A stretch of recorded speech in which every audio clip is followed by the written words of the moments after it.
Bonjour, nous sommes heureux d'accueillir Catherine Berthaud-Lavenir dans le cadre du salon virtuel Ruskaya Literatura.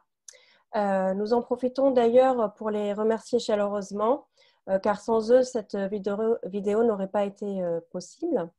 Catherine, bonjour, vous êtes historienne et auteure de plusieurs ouvrages sur les médias ou sur l'identité culturelle, dont Histoire des médias, de Diderot à Internet, chez Armand Collin par exemple. Et c'est de ce livre dont on va parler aujourd'hui, de Révolution, dont la version brochée illustrée a été publiée par l'édition Macha en octobre dernier. Donc, ce livre est divisé en 4 grands thèmes: art et culture, vie quotidienne, style soviétique et maîtrise de la nature. Et c'est à travers ces thèmes-là que vous essayez de répondre à cette question: quelle était l'image de la vie quotidienne soviétique véhiculée par la propagande officielle? Et donc, ce livre est une plongée en couleurs dans cette vie quotidienne, mais aussi un décryptage passionnant à travers et de ces photographies d'État. Ma première question est justement liée à ces photos. Donc, votre ouvrage se veut être une approche critique de l'image à l'époque soviétique. Comment l'univers soviétique a-t-il été créé par le biais de ces mêmes images officielles? Effectivement, quand on a commencé à réaliser le livre, on s'est rendu compte que toutes les images, toutes les photographies, les tableaux, les peintures, mais aussi les décorations, provenaient de sources qui étaient les grandes collections officielles.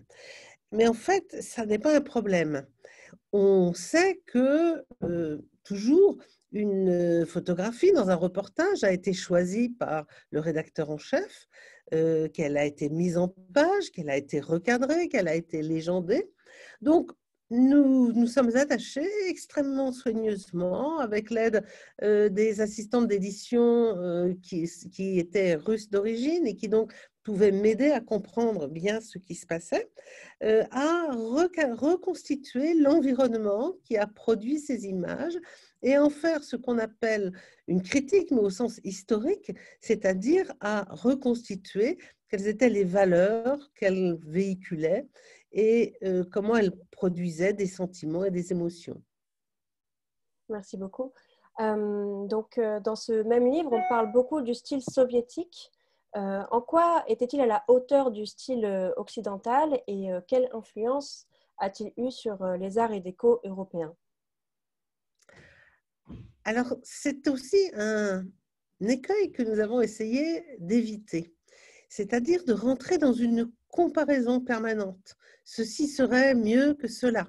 Alors, il ne faut pas se cacher que dans certains domaines, cette comparaison, elle était structurante. Je pense à la mode ou à la musique pour les jeunes, par exemple. Et on voit pourtant que les relations sont plus subtiles que ça. Par exemple, quand on s'est penché sur la mode et les pantalons pattes d'éléphant, qui étaient très à la mode du côté occidental de l'Europe, comme en URSS, dans les années 70.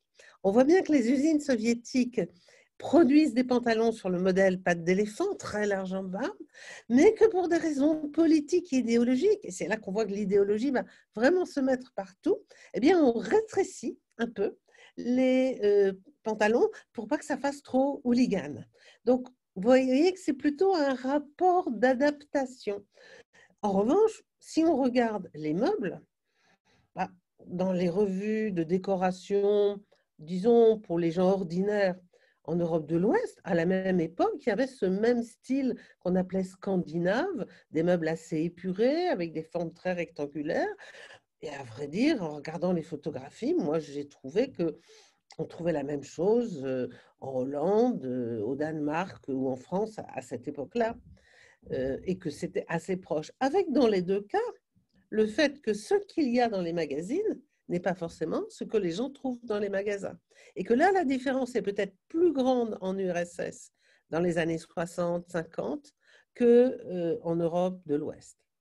D'accord, donc un rapport plus marqué entre image et réalité en URSS. Oui. L'époque soviétique, c'est aussi une armada d'artistes que l'on peut découvrir d'ailleurs dans votre livre.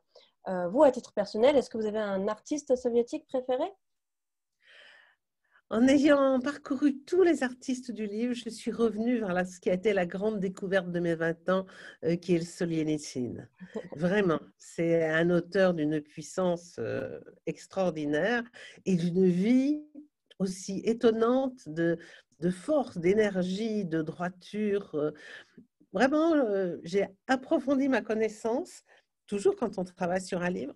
Et puis, je mettrai une mention spéciale aux auteurs, aux dessinateurs des livres d'enfants qui avaient espéré être des grands artistes dans le champ de la culture légitime et puis qui ont dû, parce que leur style n'était pas convenable, se rabattre sur les livres d'enfants où ils ont fait des merveilles. D'accord.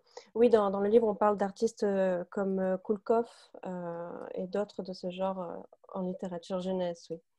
C'est Euh, peut-être eux qui ont influencé la littérature jeunesse en France en particulier. d'accord, oui, c'est très intéressant. Donc, dernière question. Pour conclure cet entretien, voilà, j'ai un ami passionné par cette période et j'aimerais lui faire plaisir à Noël. Pourquoi devrais-je mettre ce livre sous son sapin plutôt qu'un autre? Parce que ça va lui permettre de se faire sa propre idée.